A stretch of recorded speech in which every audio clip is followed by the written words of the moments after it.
Introducing you to people across North Carolina and around the world who put their Catholic faith into action. This is FaithWorks on Catholic 540 AM Divine Mercy Radio. Now, here's your host for FaithWorks, Ellen White. Today on FaithWorks, we welcome Dr. Brian Klausner, physician, advocate for the homeless, and author of In the Gaps, Better Understanding the Expensive Human Suffering of Chronic Homelessness. Guided by his Catholic faith, Dr. Klausner has spent his career standing in the gaps of our healthcare system, seeing Christ in those society often overlooks. Join us as we explore his journey, his calling to serve, and the hope his stories offer to all of us. Welcome into the studio, Dr. Klausner. It's such an honor. Thank you for having me. I really, really appreciate it. Oh, this is such an honor. And of course, I said to you recently that I was going to do a deep dive into your work and those that you serve. And I'm sure you experience this on a daily basis. It's really not about you giving to them, to your patients, but it's about what they give to you and how they inspire you regularly. Absolutely. What you can learn, what not only about them as individuals, but as about life. It's an amazing privilege. Yes, for sure. Okay, so before I get too far ahead of myself, let's start with your own personal journey. Could you share a bit about your faith background and what initially drew you to medicine? What was it?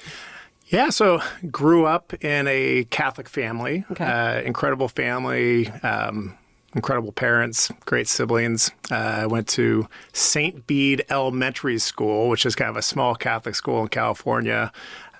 We basically had the same 30 kids for 8 years. It was just very blessed, incredible very intimate kids. Yeah, very intimate. It was awesome.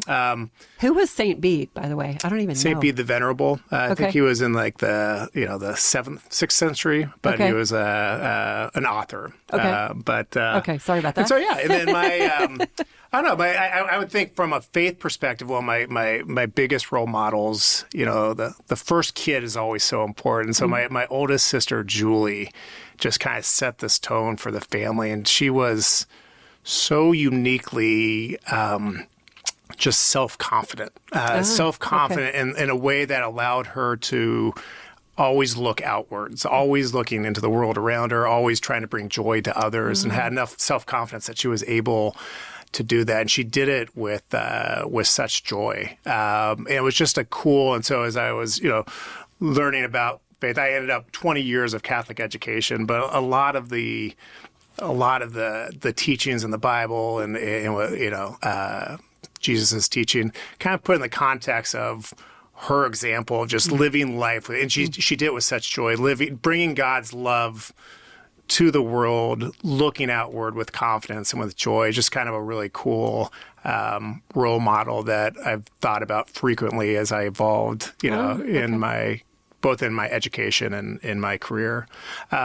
Is she in the medical profession as well? She's not. Okay. No, but she inspired you with her joy. It was just she set kind of a cool role model for, and I think kind of embodied a lot of, our faith-based teachings. That's great. Went to Loyola High School, Jesuit high school in Los Angeles, then went out to Notre Dame and met my beautiful wife who embodies a lot of what Julie did as well. I just, again, focused on bringing joy and love to the world around her. So I've been extremely fortunate. And then obviously getting into this field, being exposed to it's really cool. Kind of hard to describe how awesome and what a privilege it is to work with the patients that we work with who are experiencing hardships, experiencing homelessness, and just being able to see their resilience and strength, I think, is really a testament to some of the powers of humanity, and it's pretty impressive. So when you were at Notre Dame, Dr. Klausner, did you have the intention of going into the medical field? Did you know, were you I started pre-med? as a mechanical engineer and got my butt kicked. My first, My hubby is a mechanical engineer. oh God, it was weirdly hard for me. Okay. And so I quickly learned that I was not going to be a mechanical engineer. Okay. Loved my biology course at the time, which was Ooh. kind of a shocker, and was surprisingly good at biology. And then I went into, did an organic chemistry class and did really well with it. And people started, that was kind of one of these weed out courses for pre-med. And I wasn't even thinking medicine at the time. But if you did well at organic chemistry, people were saying, well, maybe you should consider medicine. It was the first time I had considered it. That's really, interesting. yeah. And I loved science. And then you look up and you say, well, wait a minute, it's an incredible field for someone. You love science. You have to love science to be in medicine. Yes. And with that, like, well, this is a career where you can really give back to the community and serve. And so my senior year, started thinking more and more about it, and then took 2 years off after college, did nonprofit work in New Jersey, and then went back to Georgetown Medical School ultimately. So, Okay. Yeah. And you keep talking about serving and serving and serving. Obviously, you have a servant's heart. Mm-hmm. This was just part of who you are. It sounds like your nature. Well, again, I think medicine at its core, if we do it right, should have, it's a vocation. It's a servant vocation that if we do it right, and some of what I talk about in the book is our struggle to historically do it right as kind of these business models evolved, and it became more about maybe profit than doing the right thing for the patient. And my grandfather was a general practitioner, so I learned he was awesome. And I kind of saw how he approached medicine and realized that medicine could be that. So yeah, I think in general, people that go into medicine have a servant heart. And then going back to my sister, I think a lot is seen to be able to bring that approach, looking outward, trying to make the world a better, happier, healthier place, kind of helped to shape my perspective. So I had an uncle that was a general practitioner down in Georgia in a very small town. And at my last visit with my cousin, we were going around his house and he was showing me different things that his dad was given by patients that they, couldn't afford to pay for medical treatment. So they would, and that just epitomizes being a physician to me. Yeah. Like you're doing this out of the goodness of your heart, not for the buck. So when I was reading about your story and your book in the gaps, I was consistently reminded of my uncle and how he served those in the community too. It's so beautiful. So talking about the homeless community, you've devoted your professional life to working with people experiencing homelessness, something many might find overwhelming. And I know for me personally, there are times I'm inclined to, give something out the window to someone that is asking. Sometimes I'm concerned a little about my safety. Yeah. And you're dealing with the homeless community on a day-to-day basis. What stirred your heart in that direction? How did faith shape that decision? Well, I kind of fell into it by accident. And honestly, I was a little bit overwhelmed by it. I knew I wanted to do primary care in an underserved area. So when I went into Georgetown, I did National Health Service Corps. It's a scholarship program where they paid for med school. And then I was committed to give year for year back in a medically neglected area. And so I finished my residency at University of Chicago, and we looked at the list. And there was all these really cool places isolated in the middle of nowhere, like middle of Montana or like on an island off of Alaska. And I wanted to do it. My wife's like, there is no way, we're going to pull, we had 2 kids at the time, our kids to the middle of Alaska. And so all of a sudden this spot opened up, Boston Healthcare for the Homeless. And she was from Connecticut. And so we took a look at it. And initially, my reaction is I didn't want to do it. And I talk about this in the book. I wanted to go somewhere where patients, quote unquote, wanted help, needed help. I kind of had this northern exposure type, that old TV show of like an isolated community that would embrace, And in hindsight, I had this common stereotype. I was overwhelmed by homelessness and thought mainly it's self-inflicted, right? What do you mean by that? Mainly it's self-inflicted. That people experiencing homelessness, I think my stereotype at the time, and one that I've seen repeated in society, one that we try to address in the book, is this conception that homelessness is self-inflicted. Get a job. Pull yourself out of it. And we can talk about it later, but that really misses the root causes of what these patients are suffering from. Okay. So I went in reluctant, but when I went to Boston Healthcare for the Homeless, just this amazing organization. It was started by this guy, Jim O'Connell, fellow Notre Dame grad. And the way, like, there was such a passion, a unique passion for the work that they did that I hadn't seen elsewhere in medicine, and a joy for the work that they did. And it was hard, but they loved it. And so we decided to go there. And I was lucky enough to get an offer. And I can say, honestly, Ellen, in like the first week, I fell in love with it because it was shocking. Like the stereotypes got shattered. You see incredible people with this incredible strength. Well, so walk me through that first week and things that are standing out for you while you're there. I mean, like you're walking into this building and you're seeing it was like mechanical engineering. I got my butt kicked. So I went in. I went to Notre Dame, went to Georgetown Med School. I went to University of Chicago residency. I was a chief resident. I thought I knew everything. Were you a little cocky when you went in there? I think everyone is. Yeah, okay. I think anyone coming off. Yeah, I think there was kind of this inherent arrogance like that. Yeah, and that's a great way to put it. And justifiably so, because I did know all the algorithms. I knew all the science, and I was confident about that. And yet, what I learned quickly, I knew the science of medicine. I knew the algorithms. I could manage event. I could manage codes. I could manage pneumonia, whatever it is. But practicing that, the art of medicine is practicing that within the context of the realities of the lives of the patients that you're serving. And so what I learned, I couldn't get through these patients, and I wasn't connecting with these patients, and they weren't trusting me, they weren't talking to me. And luckily, I had staff that had been two nurse practitioners that I worked with, Carolyn and Catherine, and they were. They trained you. Yeah, and the nurses and the social workers. Yeah. And I slowly, so it was very humbling to answer your question because it was like, wow, I spent all this time and I thought I knew everything, and yet to some extent I really knew nothing. And so I stepped back and spent the next couple of years just going back into that learning mode.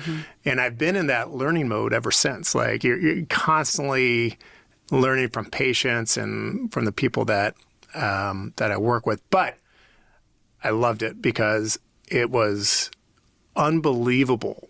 And I mentioned that in the book, that there's nothing more beautiful than human resilience. And it's a shame when we're blind to it. Often it's buried deep under the scars of time and trauma and mental health and addiction. But it's actually not that hard to find and not that hard to discover. And again, you tie it back to religious, judge not, like look for it. It's not that hard to find. And that's what I learned. It's like, wow, incredible people that I had the honor to serve and be able to learn from and to help out. And so it was very rewarding. So yes, it is overwhelming, but it's awesomely overwhelming. And you can make a big impact. So. I've always heard that if you want to make God laugh, you tell him what your plans are. Exactly. I mean, in this sense, you had a totally different direction that you wanted to go with your medical career, and this opportunity opened up. And I know Dr. O'Connell wrote the foreword of your book, and it's pretty incredible. And his work is incredible, too, in what he's doing. Yeah. I was going to say, too, that someone had told me years ago that when you encounter someone on the street that's homeless, a good thing to do is to ask what their name is and then repeat their name back to them and tell them that you're praying for them. And I've done that a few times. It really is. It helps me. So you open the door. I'm going to go through it for a second because it gets fascinating. I'm not going to geek out too much. Well, I like this. This is good. No, but what you're talking about, and again, this is where I think a lot of times faith and science kind of merges here. What you're talking about is humanization. Yes. And what I mentioned this study in the book, Dr. Lasana Harris. He's a neurocognitive scientist. And his whole goal was to study how humans over the course of history have tolerated human atrocities, right? Whether it be Rwanda, whether it be Nazi Germany. Nazi Germany, the majority were Christian.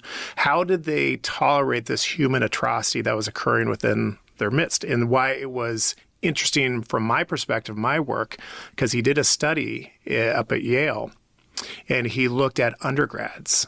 The subjects were undergrad students. Okay. And they'd go under functional MRIs. That looks at how your brain works. So you go under a functional MRI, I say, hey, think of something scary, and you can see what part of the brain works. Or think of something like, raise your right hand, and you can see the part of the brain that's involved with raising your right hand. So in the study, it was quick pictures, about 1 second each, flashes of pictures of people in society, like stereotypical people in society, like a milkman, post office, employee, a priest, military, a businessman, and then a quote unquote stereotypical picture of a homeless addict. And what he saw is every picture that lit up in the prefrontal cortex would light up in the brain. That's the part of the brain that is in charge of humanization, of listening, of love. Every picture besides homeless addict, nothing lit up in the prefrontal cortex in almost all the subjects. What did light up was the part of the brain that is in charge of, like, when you view an inanimate object like a chair or a table. And then, interestingly, also the part of the brain that is involved with conflict resolution. So his whole point is that you protect yourself when you're on the streets, like walk through the streets of downtown San Francisco. If you really stopped, and if you really were able to appreciate the suffering of what a lot of times these patients experiencing homelessness, everything that might be important to you on a daily basis, love, relationships, sense of self-worth, a lot of times patients don't have that for days and days. They'll go weeks without people saying their name. If you really stop and resonated with that suffering, you would be paralyzed. And so his idea was that we have instincts to protect ourselves from empathy because it's exhausting. So that point is very dark and pessimistic.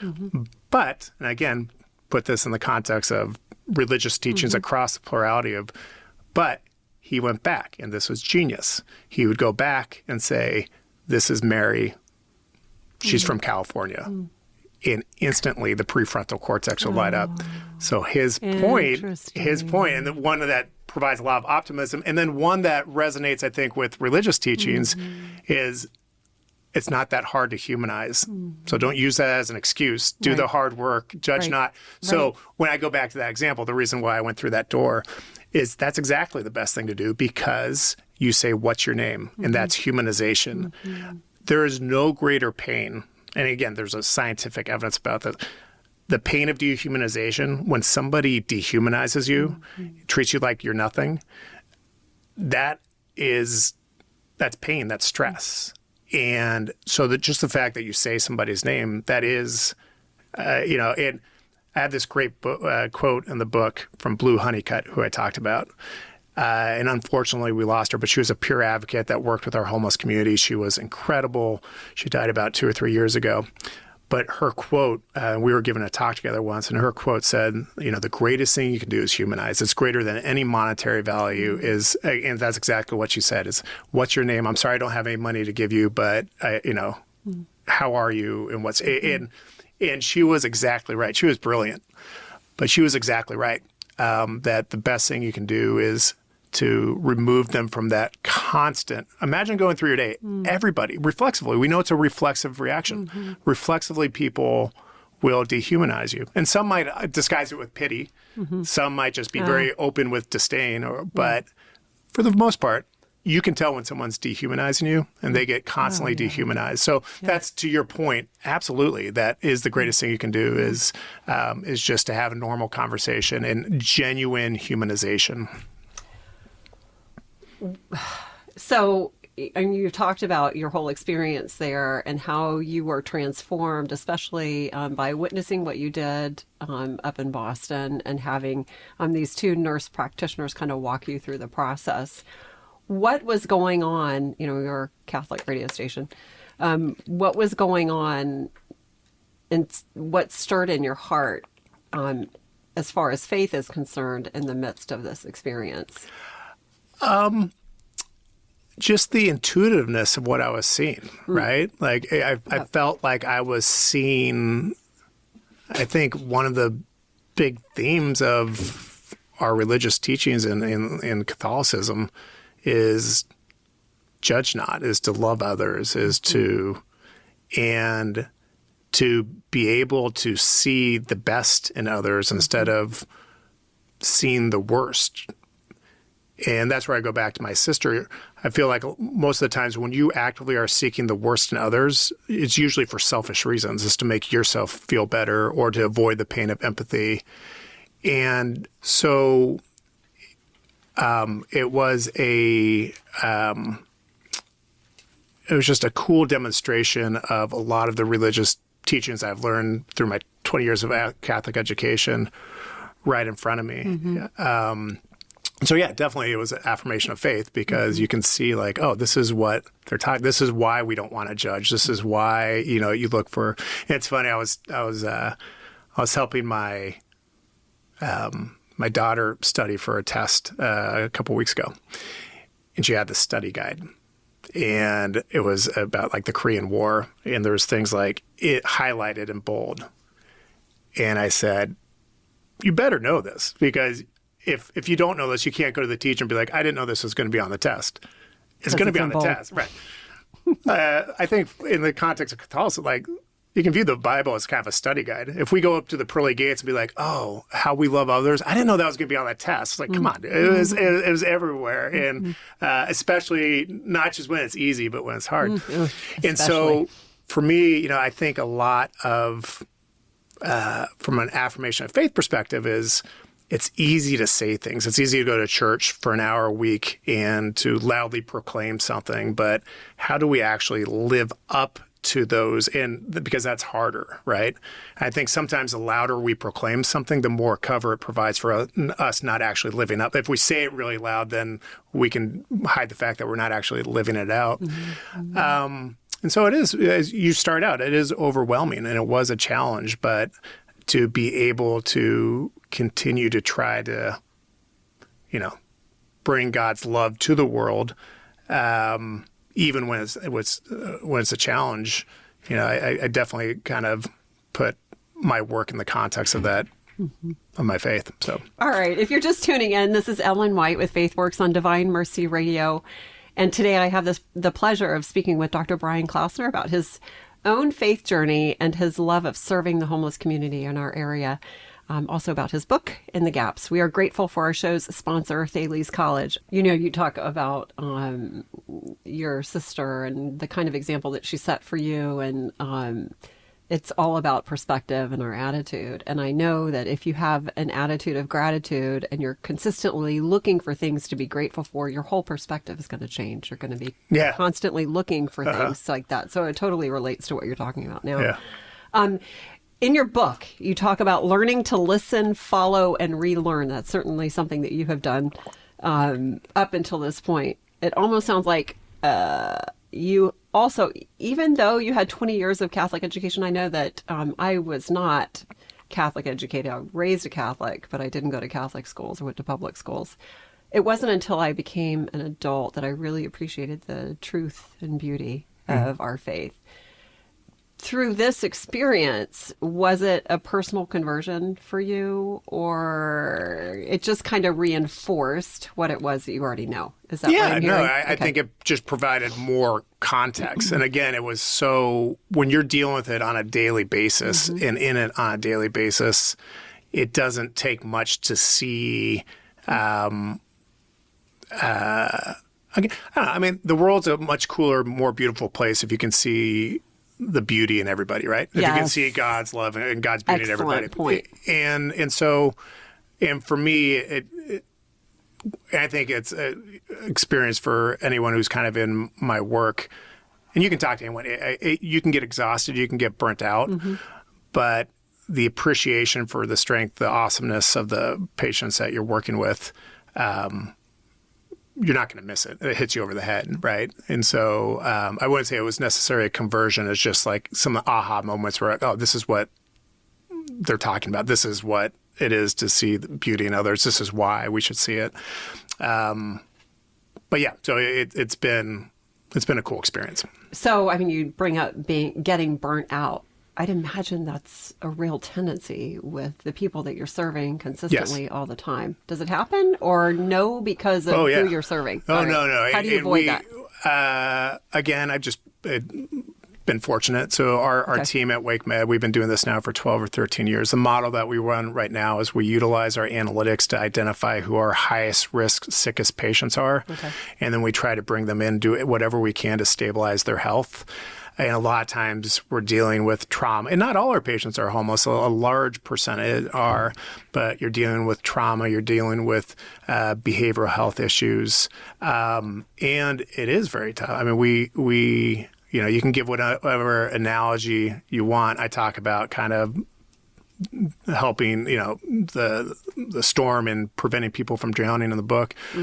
There's also kind of this analogy that we're standing at the cliff just trying to prevent people from falling over. But a lot of times people will fall over.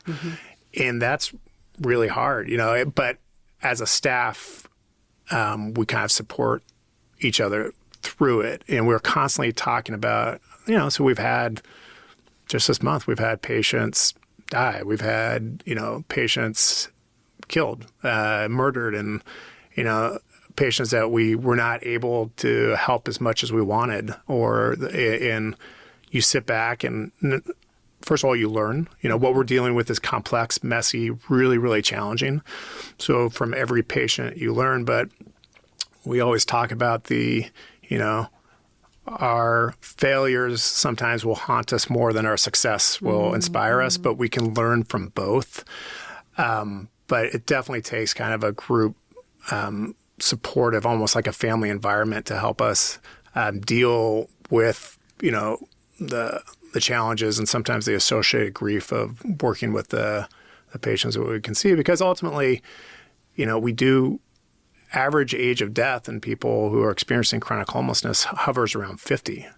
And it's really, really hard to get to know these incredible people with incredible strength, see them trying to battle and not being able to help them in a way that as much as you want. And you can always take condolence that you were there, that you humanized, that you made them, and we say, success is relative sometimes. So they still pass, but they've passed reconnected with family or feeling loved or in less pain, or they didn't die in the streets. They died in a hospice environment. But it's still tough. And I think if we didn't have the support of the team that I work with at Wake Med and the support of the Wake Med leadership, and that I would have been burnt out a while ago. So. Well, I wonder also, Dr. Klausner, about the spiritual support. Do you have any kind of spiritual support? Well, it's funny. So one of our greatest, most effective interventions we have at the center is a spiritual care chaplain, Tina.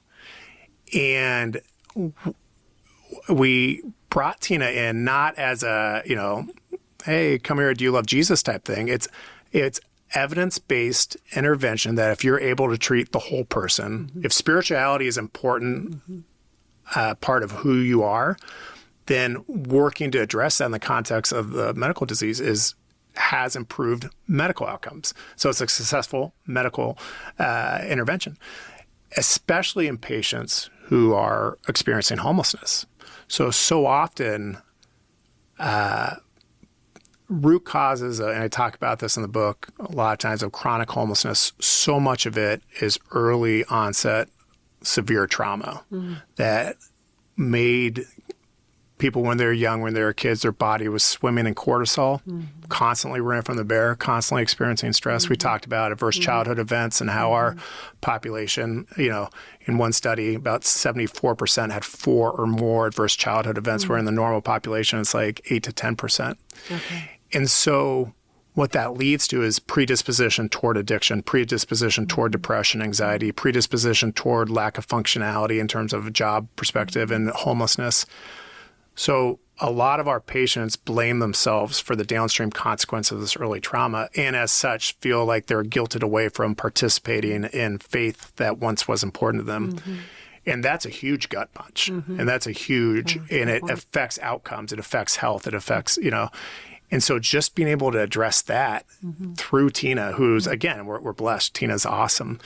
It's amazing how much improvement we can see both from a mental health and from a physical health perspective by addressing the spirituality of some of our patients. And then Tina's so awesome that if and when we're struggling as a staff with patient loss, she'll come in. So if we lose a patient, she'll come in and kind of facilitate a meeting or a therapy session. So, but she's been amazing. A tremendous asset. Oh my God, unbelievable! Yeah. And did you say that when the patients are open to some kind of spiritual or faith component, it makes a tremendous impact on them? Yeah. So I'd even argue that it would make a tremendous impact on anybody, even if they aren't open to the faith component. But from a capacity perspective, Yes, right. So what we do, we ask two questions. We say, hey, is spirituality a part of who you are? And if they say, or is important to you, if they say yes, we say, okay, would you like to meet with a spiritual care chaplain? If they say yes, so it's a... So you leave it up to them. Yeah, it's an algorithmic intervention. Right. Intervention, quote unquote intervention. But it's awesome. And I think it's that's beautiful. It represents something bigger, is that you don't treat the disease. You don't treat the symptom. You treat the root cause and you treat the patient. And that's something that we need to get a lot better at in our American healthcare system. Treat the patient, not the disease. Yes. Yeah. Wow. I think we'll get into that a little bit here. Yeah. My gosh, we have so much to talk about, Dr. Klausner. All right. So let's switch gears a little bit and talk specifically about your book, In the Gaps. The title of your book is so compelling. What do you mean by the gaps, and how did you come to see your role as standing in them? So the title was funny. So the title is In the Gaps, Better Understanding the Expensive Human Suffering of Chronic Homelessness. Yes. My initial title was Hypocritical Gaps. And it's a little harsh. I know, exactly. I had an editor, and he's like, you will lose half your audience because that sounds pretty judgy. I was like, okay, you're right. And so we got rid of that and made it The Gaps.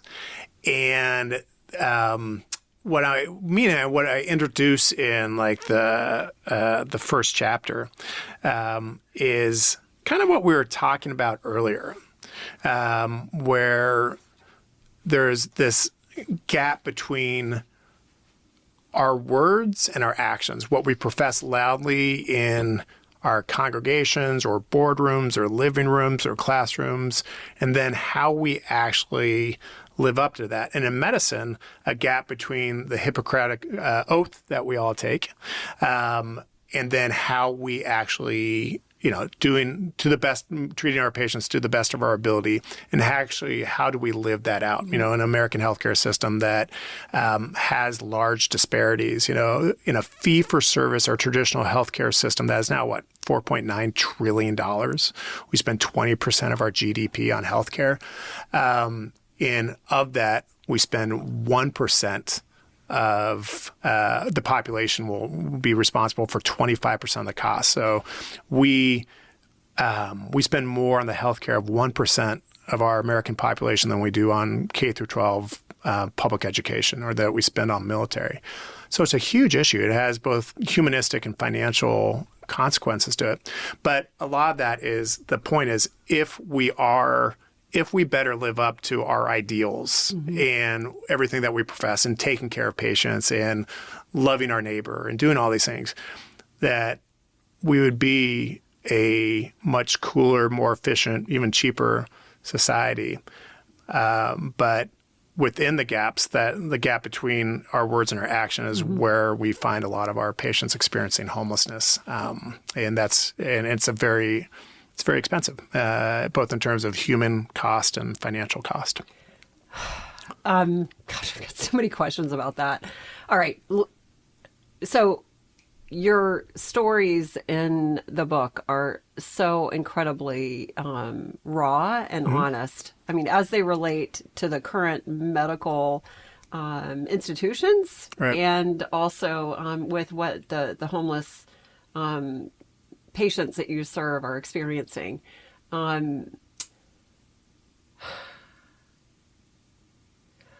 Do you feel like you're swimming upstream when you're working in this field, or do you feel like you're making great strides? And No, yeah, we're constantly swimming upstream. Yeah. And sometimes people will get mad at me. I'll say, hey,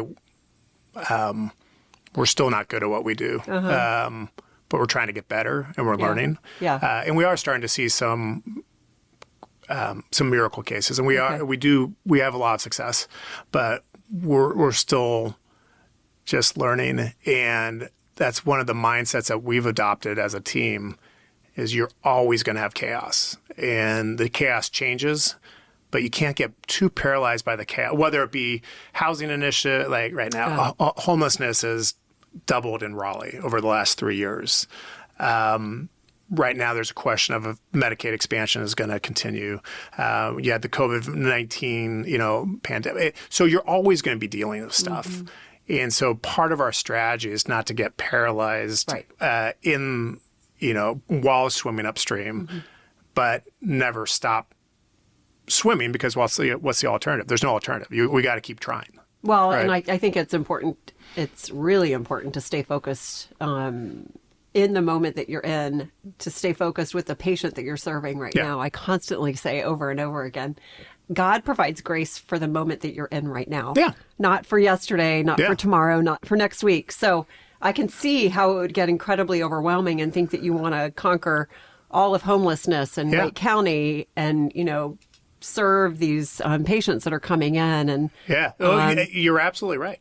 And there's a strategy to that, right? And so, yes, on one hand, we got to keep looking up and advocating for system change, but medicine, or just life in general, is doing what you know right now in the current situation, in the current realities that you're dealing with. What's the best thing you can do? And really, you can simplify what we do. What's the best thing that we can do right now with the patient in front of us to improve outcomes, to reduce suffering, lower cost, and improve outcomes? And no matter how hard you're swimming upstream, and it is very grounding, because if you do feel overwhelmed, your next patient comes in, you meet them eye to eye, and you just go back to that question and you keep it simple. What's the best next thing we can do? All right. If you're just tuning in, this is Ellen White with FaithWorks on Divine Mercy Radio. And today I have the pleasure of speaking with Dr. Brian Klausner about his own faith journey and his love of serving the homeless community in our area.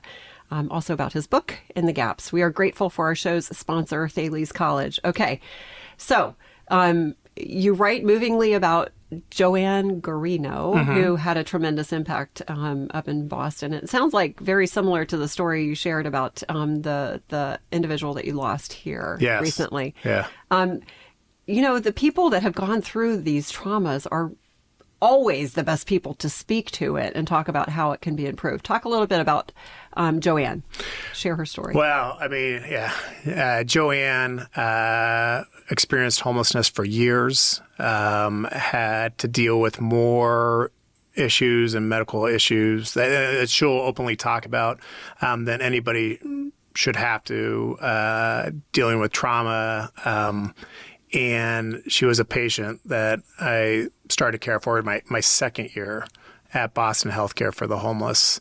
And I ended up dedicating my book to her because I thought, again, I just think I always find human resilience fascinating, but especially like determined love in the context of human resilience. And that's what Joanne was like. Even though she was swimming upstream, even though she was almost drowning so often, she was constantly looking out for others and trying to help others. She finally got housed during my time at Boston. And instead of kind of running away from homelessness and kind of, she went right back in and helped to pull other people out and started working on advisory boards. And now she's a national speaker around homelessness. And I tell the story in the book about when, for years, she gave a talk at the opening at the white coat ceremony. So when we were up in Boston, we were working with kind of the Harvard and the Boston University education systems up there. And so I had the honor of being able to go 1 year to her talk at the white coat ceremony at Harvard Med School. So white coat is when patients or students are starting, they first get their white coat coming into medical school. And she just gave an amazing talk about, she's just brilliant. Like her insights into life, she's able to summarize stuff in a sentence or two that I would ramble on for paragraphs trying to describe. And she's, South Boston, very blunt with things, very direct. Mm-hmm. And just some of her quotes and some of her insights over the years have been awesome. My favorite scripture verse is Romans 8:28. All things work for good for those that love the Lord and live according to his purposes. And how I'm constantly amazed but never surprised about how God takes every situation and turns it into something good. I mean, in this particular instance, he's taken her and used her experience in homelessness and given her the opportunity to speak to Harvard Medical School students. Oh, yeah. What was their response? I'm curious. When you were there, were they open to it? Oh, my gosh. Yeah. It was funny because I talked about the book where I gave my talk and people are like, oh, a little clap. Like, oh, that's nice. And then she comes up and gives her talk. People are laughing. People are crying. After she's done, people are like going up to shake her hand, brushing past me to go talk to Joanne. But no, she's amazing. I do think you're right. It's a good example. And that's why I talk about in the book, whether it be Blue or Joanne, this is as I go back to my sister and kind of my biggest role model in life and what she did, is be confident enough in yourself to just shut up and listen to others, right? Especially those that might have a really interesting story, because that's how probably God talks through a lot, but we just have to be confident enough not to always have to be the ones talking. That's why God gave us 2 ears and 1 mouth. Yeah, listen. And it's a great lesson for medicine. Is we love to talk as doctors. We're not good listeners. You're in a hurry too much, and you don't take the time with the patients that you need to. Yeah, there's got to meet that quota. Old adage in medicine: if you listen to your patient, they'll tell you what's wrong with them, right? Anyway, so she's a perfect example of that, is just to listen to the stories and hear their experience, I think is extremely valuable. Pope Benedict spoke about creative minorities, people who quietly helped rebuild society from the inside out. Do you see room for Catholics or the broader Christian community to reshape healthcare with mercy and justice? Or, even with physicians like you, Dr. Klausner, who are seeing the need and working from from the inside out. What do you think? What do you think we could do as Catholics that are tuning in that might hear what you're talking about and want to do something? I mean, I think it's relatively simple, is be genuine and true to who you are, what your beliefs are, what we're professing from a faith perspective. And I say this in the book, I'm just like, if we were all more genuine in living up to the ideals that we talk about, you know, whether in religion or life, we'd be a much happier, healthier community. And I think now, you know, and I'm biased because of the work that I'm doing, but we have homelessness is at record highs. And we know our tendency to reflexively dehumanize. And we know that we can overcome that. But I think in 2025, what we're seeing is more attempts from both sides of the aisles, from both extremes, to polarize us into hate, into conflict, and against our deeply held values and beliefs. Mm-hmm. And it's amazing how successful, they can be sometimes. And so I would just say from an individual is really just practice for the most part, people are awesome. People are good. Don't get polarized away from that. Stay true to your beliefs and practice those beliefs. Whether you're a doctor, whether you're a nurse, whether you're just in society, whether you're seeing somebody who is experiencing homelessness on a street, pause, think, listen, and overcome maybe these instincts. And I think if you do that, there's a great quote by Dalai Lama that I put in the book is, hey, if you want others to be happy, practice compassion. if you want to be happy, practice compassion. It's an awesome thing. It's a cooler way to live life rather than dehumanizing or thinking half the world is evil or stupid or whatever it is. And I think that message I just gave is pretty clear, again, across plurality of the world, but especially in Catholicism. Just stay true to those beliefs. Be genuine, be honest, and don't, especially now, it's so easy, don't get polarized away from those beliefs that you value. You might just see the face of Jesus in the people that you are encountering. And, it's funny you mentioned compassion because there was a priest that said in a homily last year, if you have a hard time forgiving someone, try compassion first.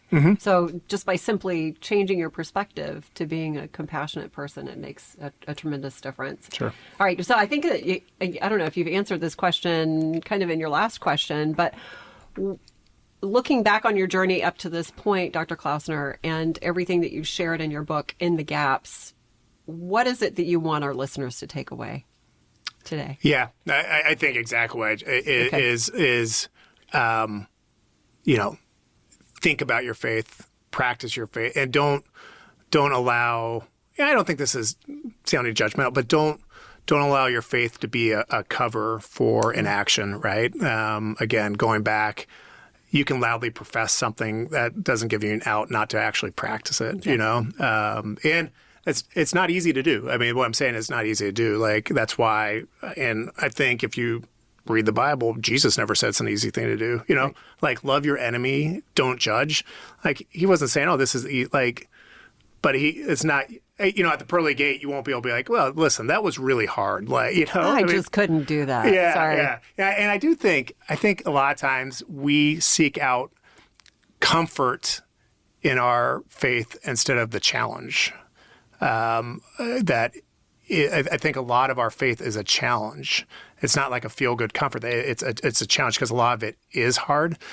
And again, going back to my sister, embrace the challenge. Look outward. Bring God's love into the world. Do it genuinely without hypocrisy. And if we do that, I think the world will be a better place, which in 2025, I think it's needed. I think it would be big. And it doesn't have to be monumental things, especially small. What I experience, or I see that you are experiencing with the work that you're doing, Dr. Klausner. I want to just one last question, and it's practically speaking, I think for some of our listeners that want to do, but don't really know what to do. What are some simple next steps, practical next steps to take? To maybe serve the homeless community? Well, I think, first of all, what you were giving the example earlier is point of care humanization. Yeah. That's one of the most, into Blue's quote, like that's one of the most important things is check your reflex maybe for reflexive dehumanization, authentically like humanize and see try to see the beauty. Hey, I've seen you here before. What's your name? Exactly. Yeah. Sean. Yeah, okay, exactly. I'll be praying for you today. And this cool approach I talked about, Jim O'Connell, the pre-admiration, where they were talking. Someone at Boston Healthcare for the Homeless was talking about his skill of he goes in meeting a person, thinking I'm going to like this person for some reason, and looking for that. I think pre-admiration is awesome. Now, on a bigger scale. Here in Raleigh, there's a lot of really cool initiatives. So Oak City Cares is an incredible organization that serves as like a central hub for people experiencing homelessness. It was started through Catholic Charities in a collaboration with Wake County when it started about 6 or 7 years ago. There's a lot of really cool nonprofits. I won't rattle them off because I'll be afraid that I'd leave some out.